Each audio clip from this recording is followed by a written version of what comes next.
How would you define success?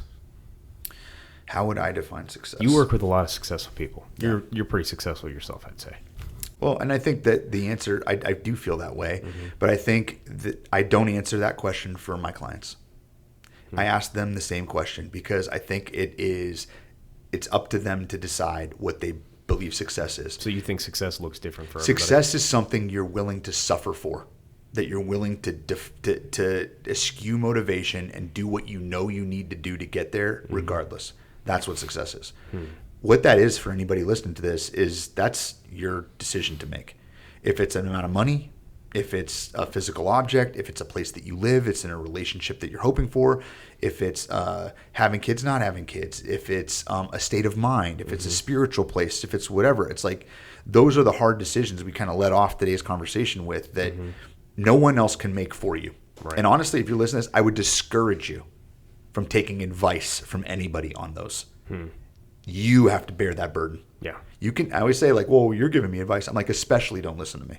If you hear anything as a directive, don't do it. Add a question mark to the end of it instead of a period, and challenge yourself with it. But you got to make your call. Otherwise, you're still living someone else's life. My dad once told me, "Well, my dad was a doctor, and my mom was." I'm like, "Yeah, you got to get out of that." So you might or might not actually want to be a doctor. Is what I just heard. So I think you need to go back and decide what success is. I think you need to go back and it's like, did you decide that? Or did somebody else decide? Did the culture decide it for you? Did your family decide it for you? Did your country decide it for you? Did your circumstance decide it for you? I think there's a lot of work people need to do before they go to the quick and easy grabs. I just want to be free. I just want enough money in the bank to do da-da-da-da. I just like a house here and a house there. I just want to get like married and have kids and I do all this stuff. I know a lot of people that are married with kids that are friggin' miserable. They wouldn't define themselves as successful. There are a lot of millionaires that are Yeah, because that's the false promise. They operate on the same premise someone trying to play the lottery at Speedway later today is operating on. I get this, but then it's like in the movie Wall Street when they ask like, hey, what's the number? Like, what's the number that you're going to finally feel fulfilled? And the answer was more. I'm like, that's an unsuccessful person. And I think that the paradox of this is the word that a lot of achievers is usually who I'm around and who I'm coaching. They're out changing the world. They're out trying to change status quo. They're already getting there. That is almost an infinite game. Yeah. That we have to work on is rest, recovery, contentment. I know it's hard to say. Like peace. Like a lot of those things, they feel like I will lose my edge. And at different intervals of success, those success mountains, be it the wealth success, the business success, the relationship success, those peaks, they'll peak at different times. You have to ask yourself, and I'm like, is the edge really helping you anymore? Is this hustle really helping you anymore here? Is there do we need to draw back and have a retreat? Stay with me. Yeah. Stay with me, so that we can have another confront that's up a bigger mountain, that has more meaning right now. But people stay stuck for long periods of time because they're stuck with other people's idea of what success is. Well, I got to look like this and like that, and like the car that they drive or where they park or where they live. Got to drive this car, have this house, have this jet. Yeah. I get it. I get caring about what other people think. I do more than I want. You can hurt my feelings. It's not even that hard to do. Yeah. Like at that, you can take away my freedom, power, and control, and you can see me have a hissy fit. You can, like, I'm a human being, just like everybody else. But it's the success answer I give is you have to have a goal or have an outcome. You have to have a clear enough picture of that, and also the values that undergird it to direct the traffic of the day. And the day is lived out in minutes and hours. That's all that's in a day. That's it. Seconds if you want to go down. And if you say, I want to be well read, and you can't read 5 minutes today, you're a liar. Yeah. You don't really want that because 5 minutes of suffering is minuscule. You're going to, well, I don't have the time.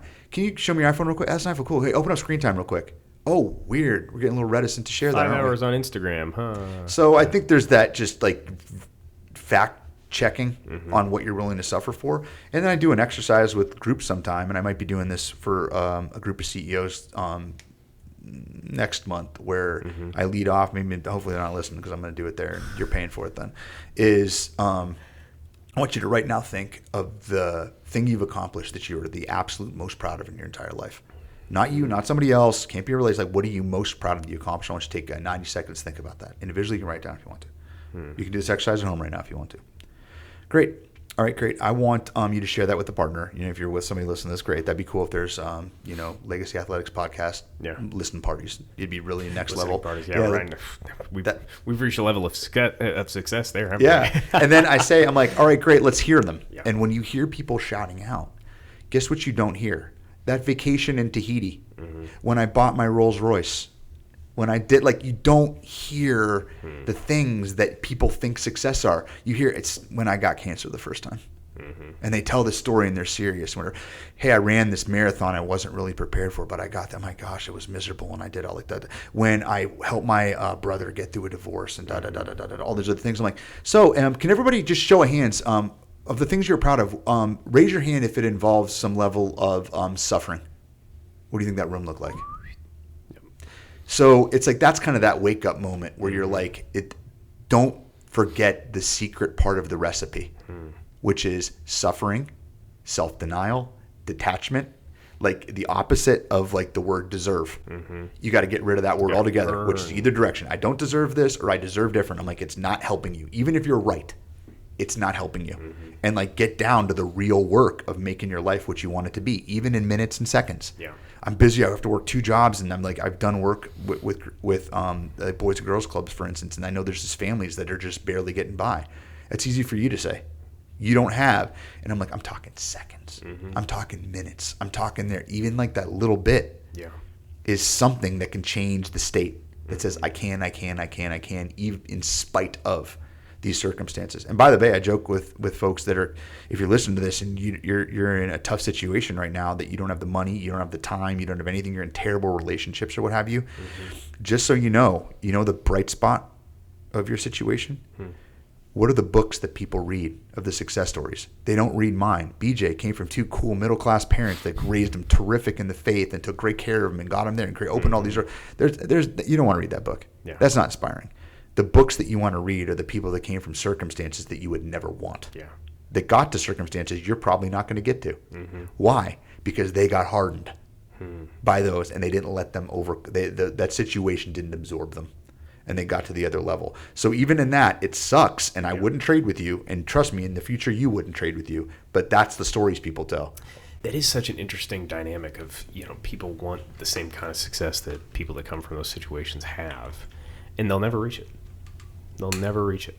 And it is interesting to see how the people that come from those impoverished situations or just adverse situations. I mean, look at the majority of pro athletes. How many of those dudes come from poverty? And they push and push and push. They're not willing to sacrifice anything for it.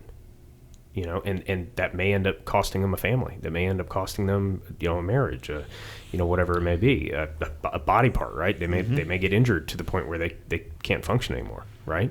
But they will do anything to reach that level of success.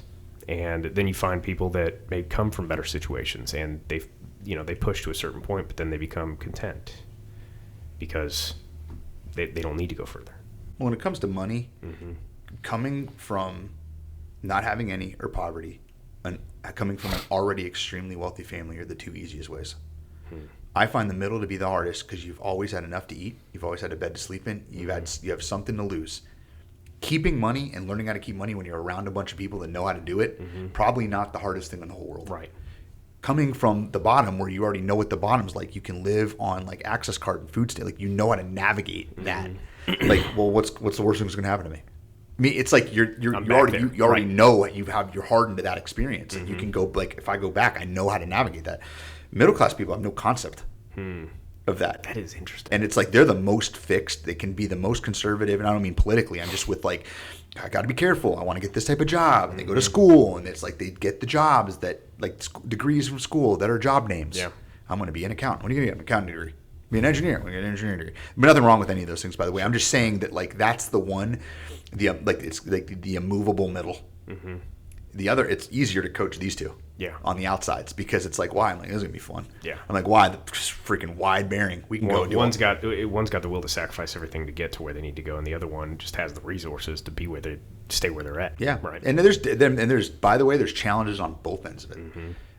The ones of the wealthy are easy and visible to see. You can look at those. if anybody's out there that wants their kid to be a childhood star, you haven't done a whole lot of homework on what happens to childhood stars.